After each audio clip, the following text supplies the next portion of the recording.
දෙවෙනි ඉනිමේ කතාවේ මේ ඇති වෙලා තියෙන තත්ත්වයත් එක්ක අපි හිතුවේවත් නැති විදිහට ඉදිරියේදී කතාව වෙනස් වෙනවා.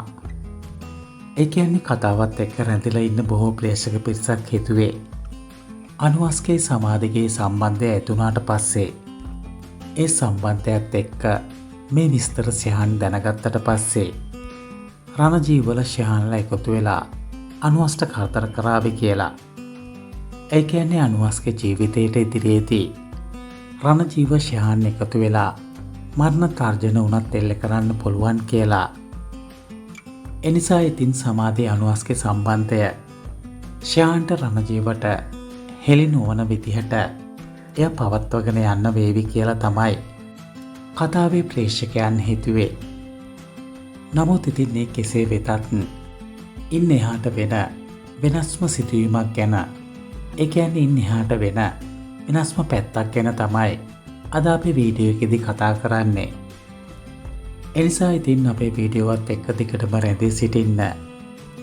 ඔබ අපේ නාලිකාවට තවමත් අලුත් කෙනෙක් නම් අපිව සබ්ස්ක්‍රයිබ් කරලා එහා පැත්තේ බෙල් අයිකන් එකට ක්ලික් කරලා තියාගන්න.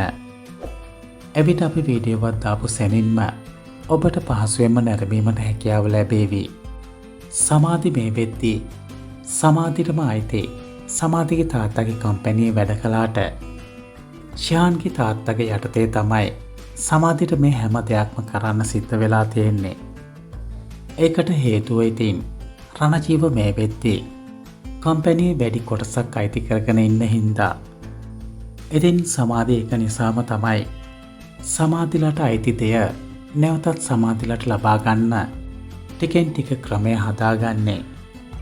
නමුත් ඉතින් මේ දේ සමාධිට කරන්න හිතන තරම්ම ලේසි වෙන්නේ නැහැ. මොකද සමාධිගේ පළවෙනි අරමුණ තියෙන්නේ සමාධිගේ තාත්තගේ මරණයට සාධාරණයක් ඉෂ්ට කරන්න. ඉතින් මේ දේත් එක්ක තමයි සමාධිට පුළුවන් වෙන්නේ කම්පැනියේ සම්පූර්ණ අයිතිය තියෙන්නේ සමාධිගේ තාත්තට කියලා ඔප්පු කරන්න. හැබැයි ඉතින් මේකට කොච්චර කාලයක් යයිද කියලා සමාධිට කියන්න අමාරුයි. මොකද මේ හැම දෙයක්ම කරන්න කලින් සමාධිට සිද්ධ වෙනවා ශ්‍රහන්ව ෂේප් එකේ තියාගන්න. මොකද ශ්‍රහන්ගේ මාර්ගයෙන්ම තමයි සමාධිට පුළුවන් වෙන්නේ සමාධිගේ තාත්තට සිද්ධ වුණු ඇත්ත විස්තරය ලබා ගන්න. හැබැයි ඉතින් ඊටත් කලින් ශ්‍රහන්ටයි රණජීවටයි දෙන්නටම ගුටි කන්න සිද්ධ වෙනවා අනුවස්ගෙන්. මොකද අනුවස්ට දැනගන්න ලැබෙනවා මේ හැම දෙයකම ඇත්ත විස්තරය. එතනදි ඉතින් අනුවස්ගේ ඉවසීමේ සීමාව ඉක්ම යනවා. අපි ඉතින් බලමු මේ දේවලුත් එක්ක කතාවේ ඉදිරියට සිද්ධ වෙන්නේ කුමක්ද කියලා.